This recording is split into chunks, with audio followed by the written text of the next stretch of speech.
Beatrice staged a perfect lie. After a minor car accident, she claimed she'd lost her memory, and with that excuse, she set out to strip Christopher of everything he'd built. One afternoon, as he passed by an office, he overheard her laughing with someone. "Lend me his position for 7 days," a man said casually. "Of course," Beatrice replied. "I'll make sure you enjoy it." Christopher stopped in his tracks. He understood everything, but chose silence. The next day, in a full company meeting, Beatrice slammed the table and ordered him out. She demanded he hand over every project immediately. The room went quiet. Everyone waited for Christopher to push back, to stop her. He didn't. Instead, he calmly signed the resignation papers. What Beatrice didn't realize was this. The company's biggest project had only 7 days left before its deadline, and the client recognized only one person as its core lead, Christopher. As he prepared to leave, Phineas, Beatrice's so-called confidant, blocked his path. He demanded Christopher delete every client and colleague contact, claiming it was company policy. Christopher knew better. There was no such rule. This was personal. He turned to Beatrice and asked quietly, "Is this what you want too?" She hesitated, then nodded coldly. She was certain he wouldn't dare walk away. After all, they'd been married 7 years. No children. The company had become their shared creation, and Christopher had loved it like one. He had sacrificed nights, pride, and health to keep it alive. Just days earlier, Beatrice had tried to promote Phineas far beyond his abilities. Every senior executive agreed out of obligation. Everyone except Christopher. He shut it down without hesitation, bruising her pride. That was when she decided to break him. Colleagues rushed in to mediate, mistaking cruelty for illness. "She's sick," they said. "As her husband, you should endure." Beatrice played along, declaring loudly that anyone who opposed her husband opposed her too. People laughed, envied him, admired what they thought was loyalty. But Christopher knew the truth. Whenever conflict arose, she always stood against him. At home, she promised reconciliation. Outside, she never defended him. And in that moment, watching her protect Phineas without hesitation, Christopher finally understood something painful and simple. When you truly love someone, you protect them first. You don't calculate losses. Phineas suddenly kicked over a chair and pointed at Christopher, hurling insults, claiming he was Beatrice's husband. Beatrice watched it all in silence. No explanation. No defense. That was enough. Christopher smiled faintly and agreed to delete everything. He posted his resignation publicly and raised his phone to deactivate his account. Panic flashed across Beatrice's face. She stopped him at once, backtracking. He didn't need to delete anything. He could just leave. She even transferred money to him, a gesture wrapped in false kindness, and promised answers in 7 days. She believed this was just another cycle. 7 days later, she'd apologize, blame her illness, restore everything. What she didn't know was that those same 7 days were ticking down on a project worth a fortune. Miss the deadline, and the penalty would be devastating. Once, Christopher would have endured it all, for the company, for her future. But he was tired. This time, he wanted neither. As he stood there, Beatrice instinctively reached out to straighten his tie, then remembered her act and pulled her hand back. And just like that, something they both took for granted quietly ended. He glanced at his phone, refunded the money without hesitation, and erased every affectionate nickname he'd ever saved for her. One by one, they disappeared, quietly, cleanly. Then he looked up at Beatrice, his voice steady, almost calm. "Let's get a divorce." For a split second, she froze. "Divorce? You want to divorce me? Why?" The word slipped out too fast. She caught herself immediately and laughed it off.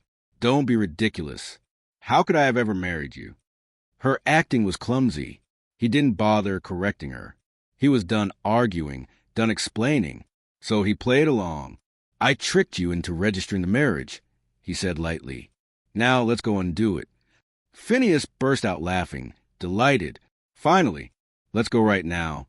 But Beatrice hesitated. She frowned, uneasy. She didn't even notice the holes in the story. She just wanted to delay. "This feels strange," she muttered. I'll decide later. That puzzled him. Wasn't this what she wanted? He was giving her a clean exit, a straight road to Phineas. And yet, she looked reluctant. The old him would have demanded answers, would have tortured himself, wondering whether she'd ever loved him at all. But not now. Now, he just wanted it over. He raised an eyebrow and deliberately pushed. You don't want a divorce because you can't let me go, is that it? Phineas immediately clung to Beatrice's sleeve, playing the victim. Aren't I the one you love? How could you marry someone else? Cornered from both sides, Beatrice clenched her jaw and finally agreed. At the entrance of the Civil Affairs Bureau, just as they were about to step inside, Beatrice suddenly stopped. She shook her head, as if struck by a memory, and reached for his hand. This place looks familiar, she said softly. I remember now. On New Year's Eve, we stood here together, waiting in line to get married. She knew that day had once meant everything to him. She was trying to use the past, the same way she always had, to pull him back. But what she didn't know was that he had already overheard the truth long ago.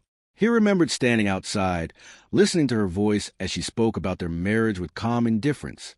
How she'd married him only because she'd promised. How love had nothing to do with it. How she delayed until the very last day of the year because she couldn't bring herself to accept a lifetime with someone she didn't love. To her, marriage was just survival, convenience. He had good conditions. He could help her, a suitable candidate. That was all he had ever been. Standing there now, her hand in his, he felt only exhaustion. A marriage built on suspicion and calculation had drained him dry. Ending it wasn't cruelty, it was mercy. He gently pulled his hand away and shook his head. No, you must be imagining things. Side effects of your head injury. Her smile froze. She stared at him, stunned, not because of his words, but because he wasn't cooperating. The husband who was supposed to understand, endure, and forgive wasn't playing his role anymore. Anger flared. In a fit of spite, she grabbed Phineas's arm and interlocked her fingers with his. Fine. It was all fake, she snapped. Once we're divorced, I'll marry Phineas. She dragged him inside, walking like a bride heading toward a wedding rather than a divorce. He followed, unmoved. In the mediation room, Beatrice sat directly on Phineas's lap. She peeled grapes and fed them to him one by one, exaggerating every movement, convinced she was hurting him. But all it did was remind him of the woman she used to be. The cold, reserved Beatrice who wouldn't even hold his hand in public, who said affection was improper. Now she was unrecognizable, so shameless that even the staff looked away in discomfort. With his firm attitude and her impatience, the process ended quickly. When the divorce certificate was finally in his hand, he exhaled. For the first time in years, the weight pressing on his chest eased, just a little. He hailed a taxi home. Phineas glanced at the address, and his face darkened. Home? You're divorced. That stopped being your home a long time ago. Pack your things and get out. Beatrice laughed beside him. That's right. Kick the outsider out. She wanted him gone. Space cleared neatly for Phineas. Once, he wouldn't have been able to accept that. Now, he simply nodded. Fine. In the taxi, he booked a hotel. Back at the house, he packed quietly, methodically. This was no longer a fight. It was an ending. Sensing things slipping beyond her control, Beatrice softened again, pretending fragments of memory had returned. She picked up their wedding photo and asked, Christopher, when did we take this? He didn't even look up. He kept folding clothes, placing them into the suitcase, and replied flatly, it's fake. And with that, whatever remained between them finally fell apart. I photoshopped it myself. That single sentence snapped the last thread of Beatrice's restraint. Rage exploded across her face. She lunged forward, yanked my suitcase from my hands, and flung it open. Clothes, documents, everything spilled across the hallway floor. Get out, she screamed. Leave. Now. The door slammed shut with a deafening bang. I stood there quietly for a moment, then shook my head. No anger. No tears. I bent down, picked up my scattered clothes, dusted them off one by one, and calmly stuffed them back into my bag. Behind a closed door, Phineas's voice drifted out, thick with false guilt. President Beatrice, this is all my fault. I shouldn't have insisted on being vice president. Watching you two divorce, I feel terrible. Maybe I should explain things to my brother-in-law. Beatrice steadied herself and softened her tone. This has nothing to do with you. Christopher is just petty, arguing with a patient. She scoffed lightly. Forget him. I'll stay with you these 7 days. After that, we'll deal with everything else. He's easy to coax. All I have to do is crook my finger, and he'll come back. Carrying my bag, I stepped into the elevator. She was wrong. This time, there'll be no coming back. After separating from Beatrice, life became strangely peaceful. Too peaceful. The only disturbance came from my former colleagues, messages piling up one after another. Anxiety bled through every word. Eventually, one of them called me directly. Christopher, come back now. The project deadline is almost here. I was about to refuse when chaos erupted on the other end of the line, like someone wresting the phone away. Then Phineas's sharp, irritated voice cut in. You've already been fired. Stop interfering in company affairs. My colleague snapped back instantly. Phineas, are you insane? If this project fails, the company will suffer massive losses. Phineas laughed, unconcerned. Why the panic? I'm almost done with the design. I'll submit it in a few days. Silence, then disbelief. Your level isn't even close.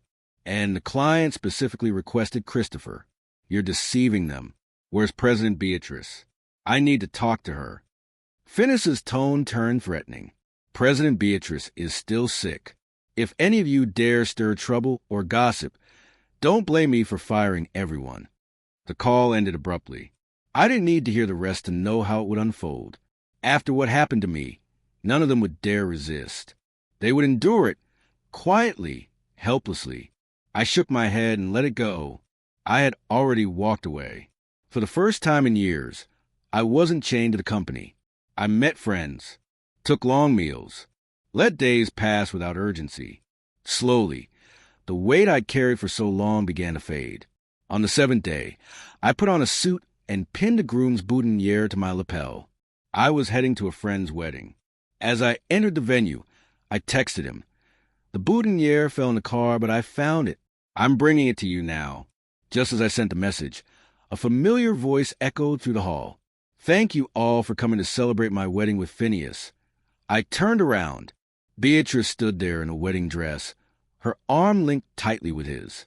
Their wedding photos were displayed prominently outside the hall, bright, confident, final. Phineas noticed me first. He lifted Beatrice's chin and kissed the corner of her lips deliberately. Guests squealed with excitement. Beatrice hid shyly in his arms, until her gaze suddenly met mine. She froze. Realizing herself, she stiffened and subtly stepped away from him. Phineas noticed instantly, his lips tightening with displeasure. Mistaking me for someone trying to ruin the wedding, and sensing the attention of the crowd, he rushed over, eyes reddening theatrically. He grabbed my hand and pleaded loudly, Christopher, I really love Beatrice. Please let us be together. Don't steal her away from me. Beatrice raised an eyebrow, about to defend him, until she saw the boutonniere in my hand. Her pupils shrank. She assumed I was here to get married. Her eyes turned red. Christopher, how could you hide this from me? How could you marry someone else? She had misunderstood, but I didn't bother correcting her. Ma'am, I said coldly, we're already divorced. Have some self-respect. She stared at me, stunned. The strength to act finally abandoned her. She exaggeratedly clutched her head again, pretending memories were flooding back, and grabbed my hand. Christopher, why am I wearing a wedding dress? Are you here to marry me again? She reached for the boutonniere, trying to pin it on me. I caught her wrist. Stop pretending. I said flatly, I heard everything. How you and Phineas planned to fake amnesia. The chill in my eyes told her there was nowhere left to hide. Her expression hardened. I only did it because you were biased against Phineas. You kept suppressing him. I had no choice. She scoffed. And you don't even know. Since you left, Phineas has managed the company very well. I laughed softly. Is he managing it well or hiding it well? I asked, do you even know that today is the deadline for the Bright Light project?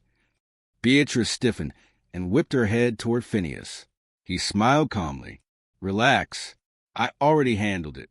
No need to worry about something so small. Then he looked at me provocatively. Christopher, you didn't know? I submitted the design long ago. The client has already started mass production. He shrugged. Sorry if my excellence disappoints you. Beatrice nodded, visibly relieved. Pride returned to her face. She lifted her phone smugly. The client is probably calling to praise Phineas. You should reflect on yourself and apologize. She answered and turned on speaker. The client's roar exploded through the hall. Idiots. We asked for Christopher's design. How dare you submit some worthless intern's draft and try to fool us? This is a serious breach of contract. You cause massive losses. Prepare 100 million yuan in penalties. See you in court. If you can't pay, the voice snarled, be ready to rot in prison. The call ended. Silence swallowed the room. Beatrice stood there, frozen, her face drained of all color. No lies left, no memories of fake, and no way out. The call ended abruptly. For a moment, no one spoke. These things had always been my responsibility. Beatrice had never handled projects herself. She was a hands-off boss who only enjoyed the results. And now, just seconds after praising Phineas to the skies, disaster crashed down on her head. She couldn't bring herself to look at me for help. Instead, she frowned at Phineas. What happened?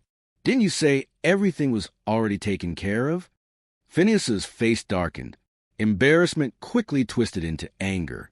That client is just ungrateful, he snapped. I worked hard on that draft. How dare he talk about me like that? He waved his hand dismissively. It's a small project anyway. If they don't want it, forget it. Beatrice's eyelids twitched violently. That's a 100 million yuan penalty, she said slowly.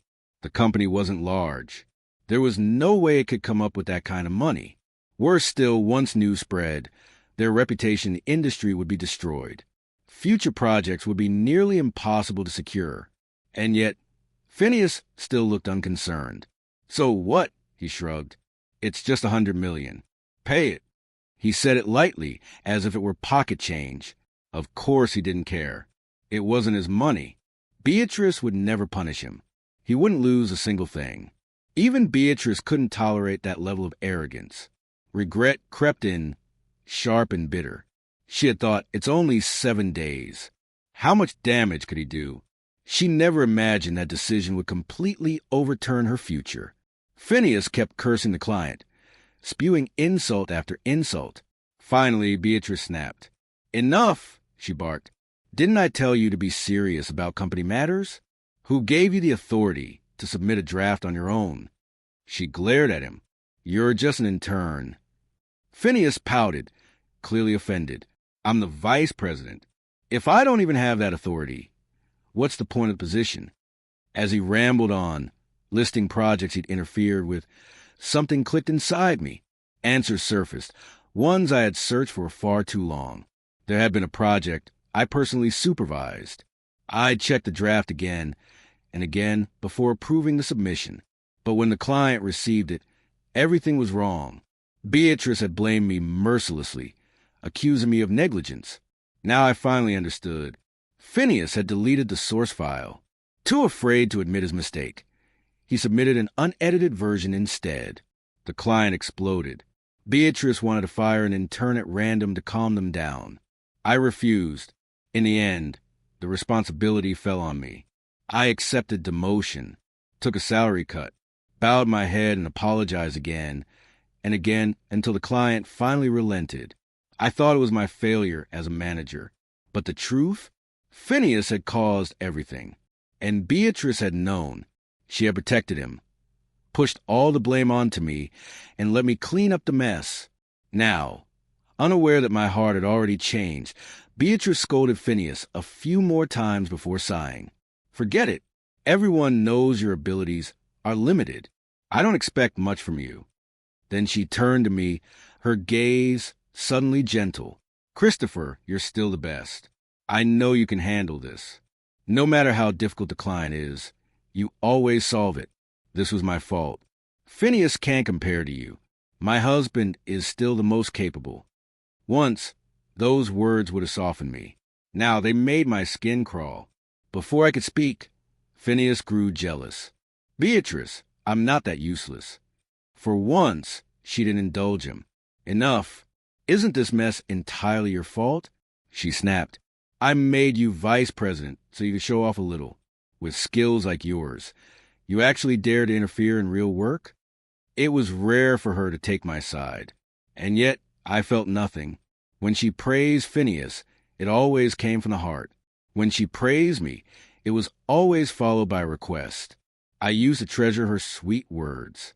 Now, I saw them for what they were. When she asked me again to step in, I raised my hand calmly. I've already resigned. I have no authority over the company anymore. Her expression stiffened briefly before she forced a smile. That was just a joke. But what Phineas did went too far. She turned sharply. Phineas, apologize. He refused outright. Why should I? I didn't do anything wrong. Beatrice's voice dropped, cold and dangerous. Don't forget who's paying you. If the company collapses, do you still want your BMW? That did it. Faced with losing his luxury car, Phineas muttered an unwilling apology.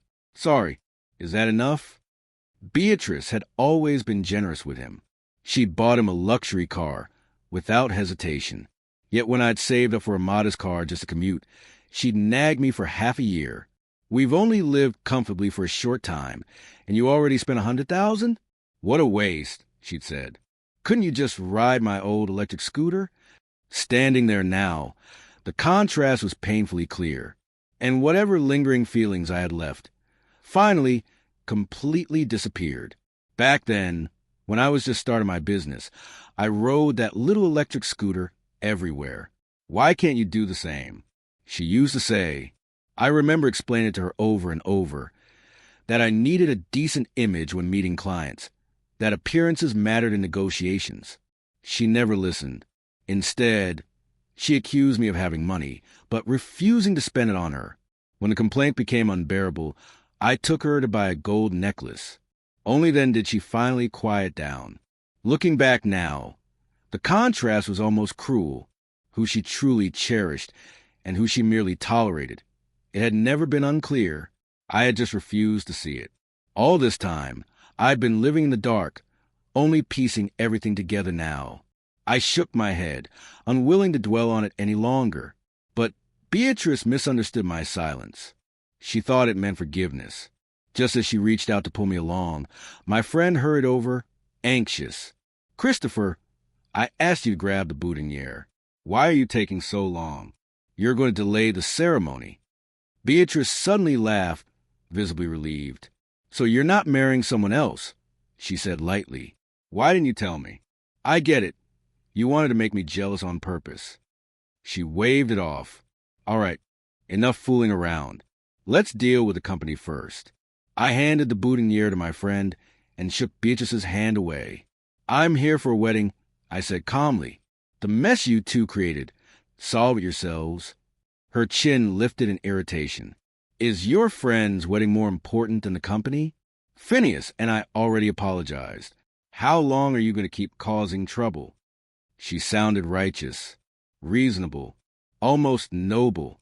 But if she hadn't indulged Phineas from the very beginning, would things ever have reached this point? I ignored her and continued chatting with my friend. Seeing he was being completely disregarded, Phineas grew agitated. Christopher, the day isn't over yet. I'm still your superior. After all these years, is this how you talk back to your boss? Beatrice scolded him a few times, then, remembering she still needed me, softened her tone. Fine, I'll attend the wedding with you first. After that, we'll handle the project. She even turned as if to change out of her wedding gown. That was enough. I raised an eyebrow, exhaustion settling in. How many times did I have to say it? Beatrice, I said clearly, I divorced you.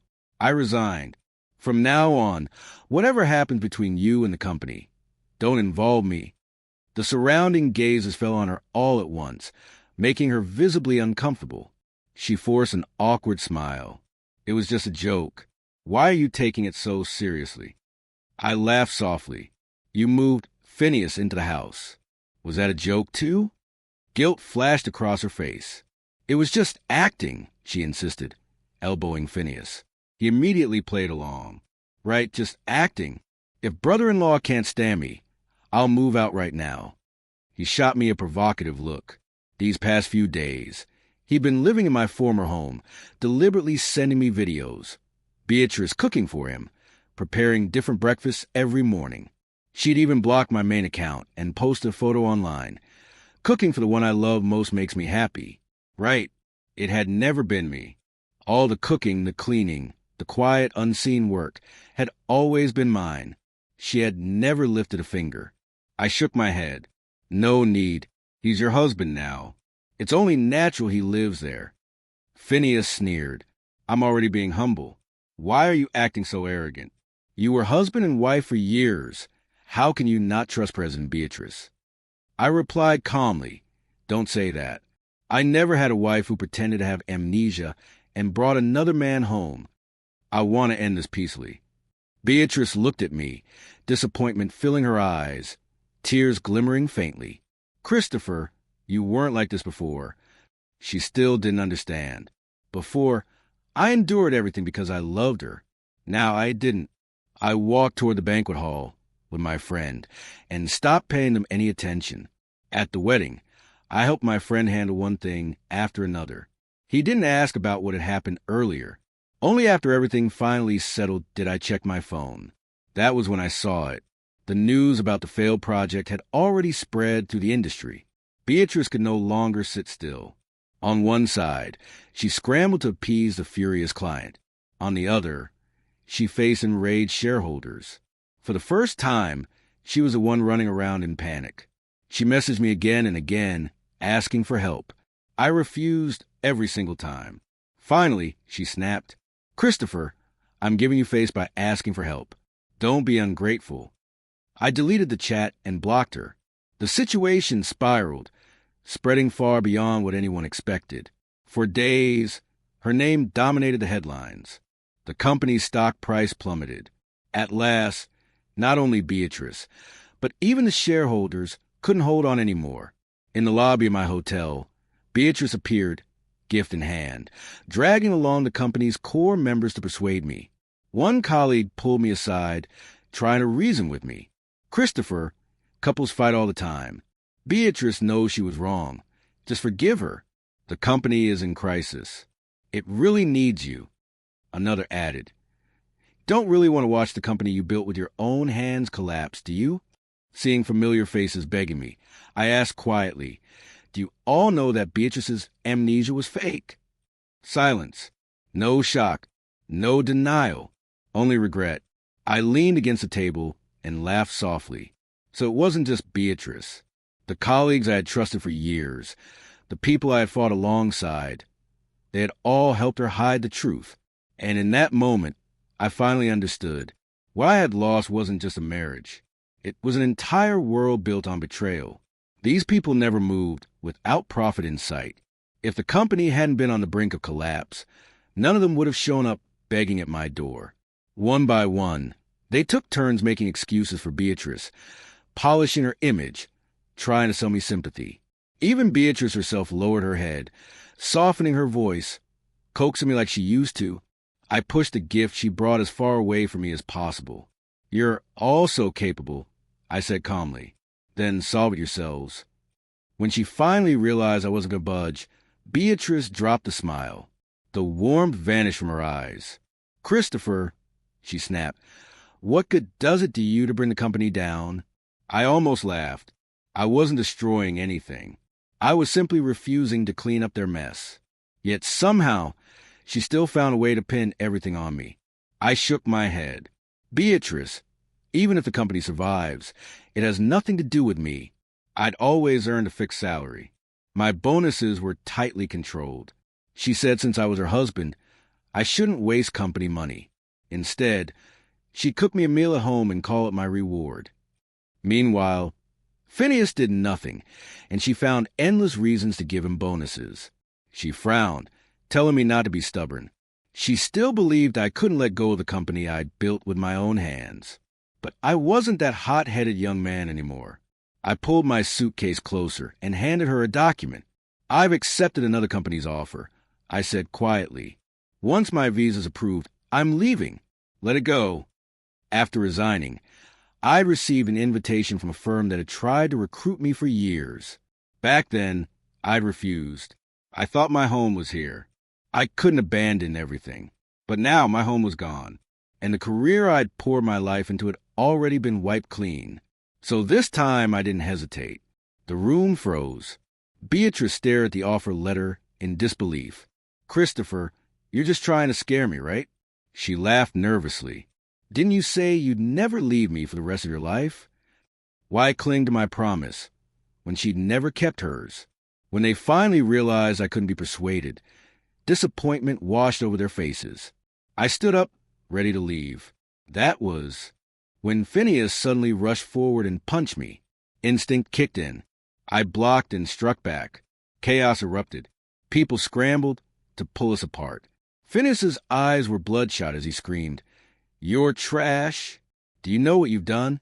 If this can't be fixed, President Beatrice could go to prison." He pointed at me, shaking. "You say you love her, but the moment she needs you most, you run away. Shameless bastard." The irony was laughable. He was the one who destroyed everything. Colleagues hurriedly explained the situation in fragments, and only then did the full picture come together. Over those 7 days, Phineas had burned through company funds recklessly. When the $1 billion compensation couldn't be paid, other partners pulled out, demanding repayment. Lawsuits piled up. Beatrice was already drowning. If she couldn't repay the debts, prison was inevitable. So that was why she was desperate. But none of it had anything to do with me. When Beatrice heard Phineas's accusations, she turned away and wiped her tears in secret. Sensing the shift, the others crowded in again. She was just childish. There was nothing between her and Phineas. Marriage requires turning a blind eye sometimes. You can't really watch her lose everything, can you? Their words were nauseating. If this had happened to their spouses, none of them would have been half as calm as I was. I shook my head, still unmoved. At last, Beatrice clenched her fists and bowed her head. "I promise this will be the last time." Her voice trembled. "Help me just this once, and I'll come back to you." She swallowed hard. "If you want, I'll fire Phineas right now. I'll cut ties with him completely." Phineas stood there, eyes red, saying nothing. I didn't even turn back. "No need," I said softly. "Go live your life with him." I paused and added, "Goodbye, everyone. Actually, no. This is the last time we'll ever meet." Ignoring Beatrice's desperate cries, I walked out, got into a taxi, and headed straight to the airport. Not long after boarding, messages from former colleagues popped up. The company had gone bankrupt. Beatrice's assets were frozen. She was imprisoned. Everything Phineas had taken from her was recovered to repay the debts. I turned off my phone, got up, and went to work. A new day had begun.